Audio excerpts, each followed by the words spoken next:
Could Ben 10 and the Plumbers stop a deadly Viltrumite invasion? With the release of Season 3 of Invincible, I got to thinking, could they handle Ben and friends who deal with aliens on a regular? Obviously with Alien X, it's a no-brainer. So what happens if we remove him from the equation? The Viltrumites don't play, and they're probably the most brutal opponents Ben will ever face. And with no Alien X, it's not looking very close. So let's see if Ben and the Plumbers could even survive. But before we do, please help the boy reach 2K subscribers. We are almost there, and if you do, I will in fact, yes indeed, gift you a dancing dog.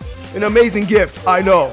But with all of that out of the way, let's begin. The Viltrumites are an elite breed of aliens who are racist! They believe they're superior to all races and thus they get to conquering, slaughtering worlds and advancing their kind. Omni-Man ISO'd an entire planet by himself, and the power needed to pull this off would be enough energy to wipe away multiple continents. Australia would be thankful with the way their wildlife be moving. This is pretty consistent for Viltrumites to have this level of power when our favorite punching bag Mark did something similar. Mark slams Alan the alien so hard it made a Rick Ross-sized crater, also requiring multi-continental amount of energy, which is pretty saucy, since this feat wasn't even Mark's maximum output. Yes, that's right, Viltrumites can be argued even more powerful. Omni-Man's flexing about diverting a meteor the size of Texas! Considering Texas is pretty big, this turns out to be a moon-level feat. Then the big feat is when Mark and gang slid through the planet Viltrum just like EDP with underage girl DMs. This impressive feat has many calculations, from small planet to standard-sized planet. So don't even try yapping about Homelander and Omni-Man, bro, that's just not gonna work. However, there is a higher-end interpretation with the explosion coming out to large planet to even dwarf star. This is pretty contentious between invincible scalers due to a number of factors, such as the big three thinking they might end up in a rap battle with Tupac after this, but others claim this is due to the hot core of the planet. I don't want no beef, so I'm gonna let y'all decide which interpretation you want to go with. I think they're small planet.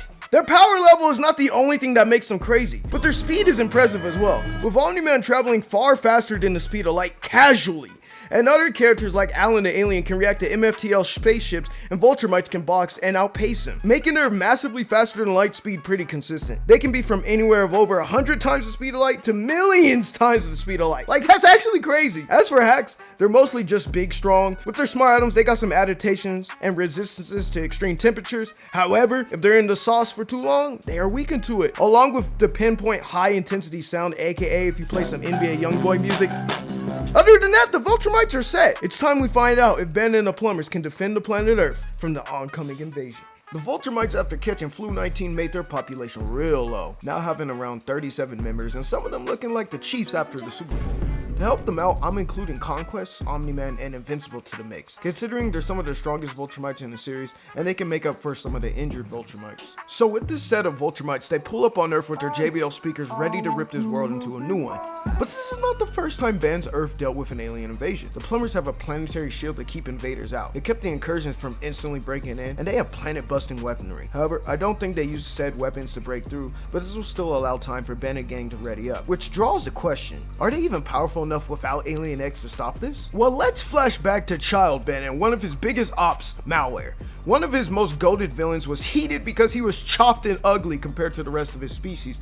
And in an attempt to get his drip up, he absorbs a helix that had enough energy to blow up a large moon. The power output would come out to 272 zetatons, or planet level, and Ben's aliens are able to defeat this version of Malware. Over time, Ben's aliens actually get stronger, evidenced by Malware himself, with a deformed Malware knocking 4 arms up through several floors and making him need a breather. Yet when he upgraded, 4 arms got bro bouncing around like Mark. And another example with Vilgax. Early series Vilgax put every alien on a t-shirt, in particular Diamond Head. But later in Alien Force, Diamond Head folded him. This is significant because Vilgax became 10 times more powerful, meaning Ben's aliens should at least be 10 times stronger, bumping their AP to large planet. This crazy power would also apply to the homies as well. The boy Rook was able to box with multiple opponents who were pressing Ben's aliens. So yes, the boy Rook could be argued large planet as well. Let that sink in. Gwen outright fought with Ben's aliens, but to be fair though, they were both holding back, and in her true form, she's capable of taking out Ben's ultimate aliens, with Dagon, an interdimensional being who destroys universes, calls her the most powerful being. So yeah, she's up there too. And Kevin, depending on the absorption, has also shown relativity as well,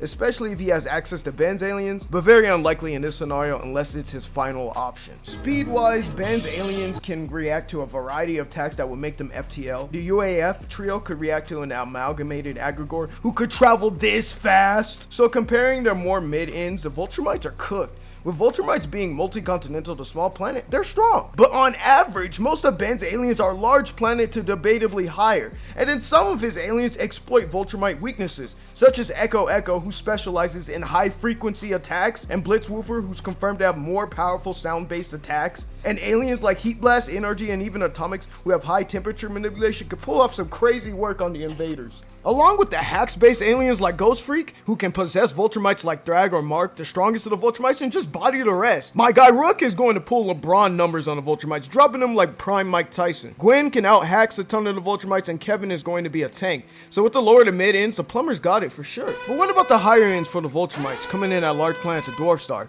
They will be a big problem for the lower ends of the Plumbers, but not their higher ends. Agrigor in his amalgamated form laughed at Humongosaur's punches and believed he could tank solar system level explosions. Mutated Kevin beat this guy, then Ultimate Echo Echo folded him. Aliens like Waybig and Atomic can fight with these ultimate forms of the aliens, along with full power Gwen, who can low diff opponents who can box with the ultimate aliens, as she threatened to beat them herself. So Ben's high tier aliens and Gwen at her maximum AP would still victimize the Viltrumite, which Mark is happy about because he loves getting his jaw rocked in.